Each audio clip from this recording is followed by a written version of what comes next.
fille qui annonce l'été, Jean-Michel. Ah oui. Mélanie Ménard! Oh yeah! Bonsoir! Bonsoir! Mélanie, c'est comme en train de devenir une tradition de te recevoir en fin de saison parce que là, ça annonce l'été, ça annonce la nouvelle saison. Pas comme si tu n'avais jamais fait ça avec Patrice pendant des années. Exactement. Je connais très bien la routine. Oui, c'est ça. Ben, j'aime ça annoncer l'été. C'est le fun, hein? Ouais. 23e saison de Sucré-Salé qui débute dans un mois jour pour jour. Ta deuxième année à la barre du show. C'est quoi le bilan que tu dresses de ton premier été? Ben, je pense que ça a bien été. Je pense que oui. j'ai été j'ai été exactement là où je voulais aller, c'est-à-dire un peu inconsciente, un peu préparée.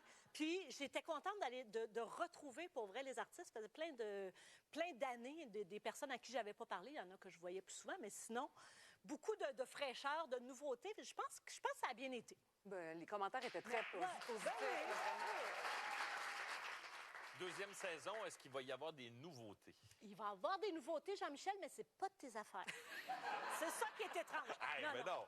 Non, il va y avoir, écoute, beaucoup de nouveautés, puis je te dirais même trop, parce que là, ça se mélange dans ma tête entre qu'est-ce que j'ai le droit de dire, qu'est-ce que j'ai pas le droit de dire. On a le droit de tout dire. OK, on a le droit de tout dire. Oui.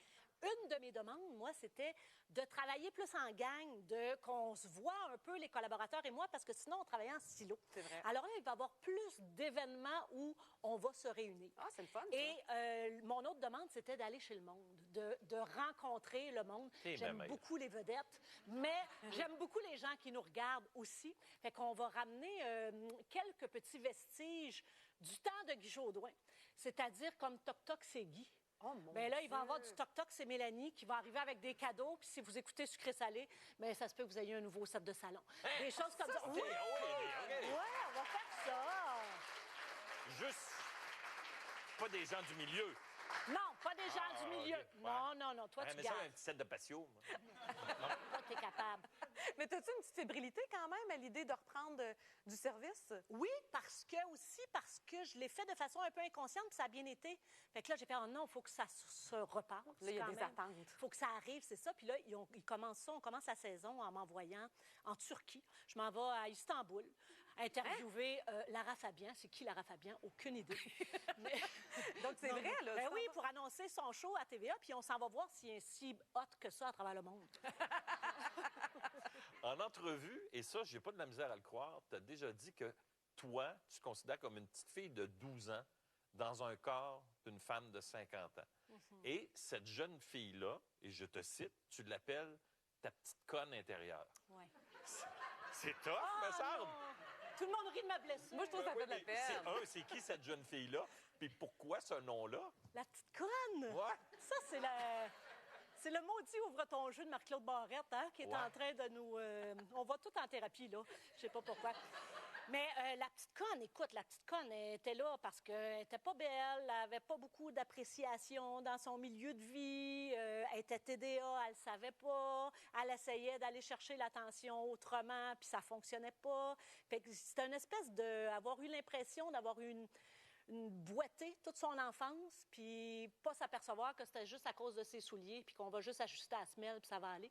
Fait que c'est sûr qu'on intègre des choses à l'intérieur de nous. Encore aujourd'hui. Oui, la petite conne est jamais bien loin. Tu vois, la petite conne à soir, là, elle va se dire « Ah, OK, oui, ça rit, mais j'aurais-tu dû pas dire ça? J'ai-tu été trop loin quand j'ai dit ça? J'ai voulu être drôle, mais c'était-tu vraiment drôle? » Ah, Fait que oui, c'est encore hein? là. Ouais. Tu te fais un petit débrief en sortant, là? Ouais. OK. Ouais, mais ça m'étonne, je pense. C'est vrai, oui. Parce que, tu dis souvent, moi, j'ai pas de fil, puis je dis ce que je pense, mais Oui, je pensais oui. pas que tu repensais après, tu comprends? Non, mais je suis obligée de vivre avec le pas de fil parce que j'en ai vraiment pas de fil. Mais je suis obligée de m'en rappeler quand même un petit peu, de faire « Ah, c'est ça, je comprends. » Mais de faire le métier que tu fais, est-ce que ça a permis de guérir un peu cette petite fille-là? Bien, je pense que le métier que je fais, comme plusieurs, d'après moi, il y a beaucoup de personnes. Je pense pas que c'est naturel de vouloir aller se mettre en dessous des projecteurs, puis de vouloir être la cible de plein de gens qui te regardent, puis qui te connaissent, que tu sais, t'es plus quand même fragile à être critiqué, à ce que ton travail soit vu et reproché ou aimé. Fait que j'ai l'impression qu'on va, en tout cas moi, il y a vraiment une partie de moi qui est allée chercher l'amour dans le regard de l'autre que peut-être qui m'a manqué à la base. Là. Puis t'as-tu rempli le trou un peu? Ça cabosse moins quand OK. on passe. Elle m'a jamais dit ça. Je t'ai tellement dit ça, là! Elle m'a Je jamais t'ai dit tellement ça. dit ça!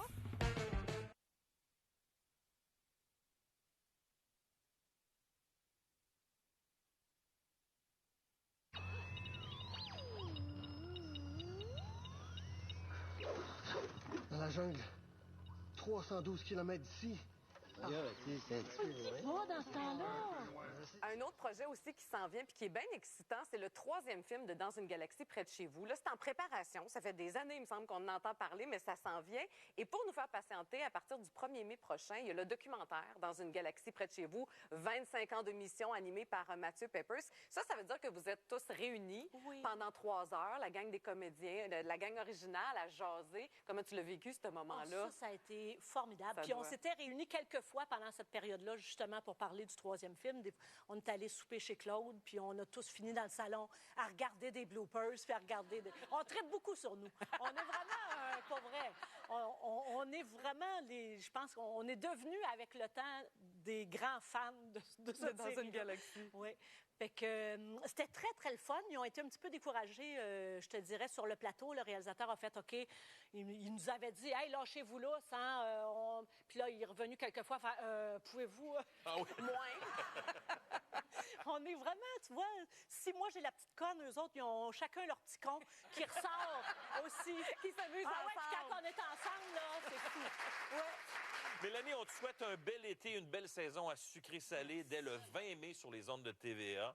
Mais on te garde pour la suite de l'émission parce que, on le sait, tu es la maman de Rosalie Bonenfant. Oui. Et vous êtes deux caractères forts. Oui. Parfois, ça doit brasser un peu entre vous deux. Puis je pense que nous, notre devoir, c'est de te faire un cadeau. On va t'offrir une thérapie familiale. On va régler vos bébés. Rosalie, es-tu là? Alors, on accueille Rosalie Bonenfant.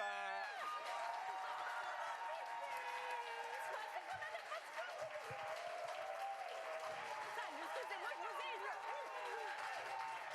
Allô? Voyons donc! Je suis donc bien contente! Bonjour, mon parent! Allô! OK, alors les filles, je vous explique comment ça fonctionne. Vous avez chacun un bandeau. Alors, pour les bienfaits du segment qui s'en vient, Rosalie, tu vas te transformer en Mélanie. Et Tellement Mélanie, facile. tu te transformes en Rosalie. Vous répondez à nos questions, OK? Rosalie, Oui. c'est quoi ta mauvaise habitude ou ta manie niaiseuse qui enrage le plus ta mère? Oh mon Dieu, il y en a tellement. Je dirais que elle m'a déménagé il y a pas longtemps. Et moi, je suis très écologique, manifesto, la CAQ. Le parc. Pas la CAQ, non, le PAC. Le pacte. Oui, le PAC. Mais fait que j'accumule tout au cas de faire des bricolages. Donc, je peux avoir 800 pots maçons, je peux avoir 200 coquilles d'œufs vides, je peux avoir 600 pinceaux et je conserve tout. Et je fais des énormes parties dans mon appartement et je fais tout à la main. Mais en même temps, je l'ai tellement déménagé dans son enfance, elle s'attache à ce qui reste, tu sais, des coquilles d'œufs, des rouleaux de soie de towel. C'est sa sécurité, pauvre Ah, je petite. comprends. Elle s'est fait traîner. Rosalie, tu es une excellente comédienne. Plus jeune, est-ce que ça t'arrivait d'utiliser tes talents de comédienne et d'actrice pour manipuler ta mère? Oh mon Dieu, couramment. Vraiment couramment, puis je l'ai même révélé ici sur ce plateau-là. C'est vraiment la fois où ma mère a appris que j'ai fait semblant d'aller au cégep alors que je m'enfuyais de ma chambre. Et, Pendant 6 mois, la charrue. oui. Elle a fait ça longtemps. Ah, pas de fil, non? J'ai pas de Ça doit être sa petite conne intérieure qui vient de parler. Oh, c'est violent quand je t'appelle la charrue. Mélanie, c'est c'est bon. quoi le pire conseil que tu as donné à ta fille? Tu sais, on peut pas toutes les avoir, là. C'est pas un vrai conseil. Là, elle va dire, mon Dieu, c'est terrible. Ce que j'ai dit à la base, c'est que moi, je connais les complexes de ma fille. J'ai un complexe de mon menton. Pareil pour elle. Ça n'a jamais joué une partie de Je te tiens par la barbichette. Je les connais, ces complexes. Tout ce que j'ai dit, j'ai pas dit de le faire. Tout ce que j'ai dit, c'est que si un jour elle veut se faire des injections, c'est pas si cher que ça. C'est juste ça que j'ai dit. C'est pas... Elle m'a jamais dit ça. Je t'ai tellement dit ça, là! Elle m'a Je jamais t'ai dit tellement dit ça! Mais c'était pas refait les faire. Ah, mais là. pour le Ouais, menton! c'est pas un vrai conseil que j'ai donné, là. C'est pas le genre d'affaire dont elle parle à sa psy C'est encore ça. aujourd'hui, là. Rosalie, selon toi, qu'est-ce que ta mère trouve que tu gères le plus mal? Ta carrière ou tes amours? Ah, je pense que ma mère pense que... Ta mère, elle pense que tu gères rien. Non, mais ma mère pense que je gère très mal mes finances. Ça, c'est sûr, parce que je l'appelle souvent en pleurant aussitôt que j'ouvre accéder. Elle dit ça braille tout le temps.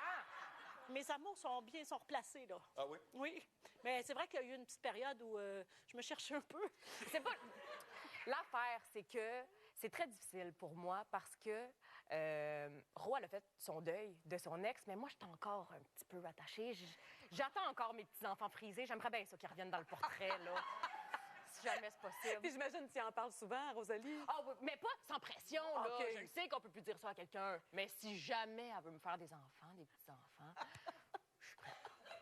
Voulez-vous que ça finisse, ce jeu-là? C'est fini! Mélanie Ménard, Rosalie Bonheur. Je vais te donner un lift.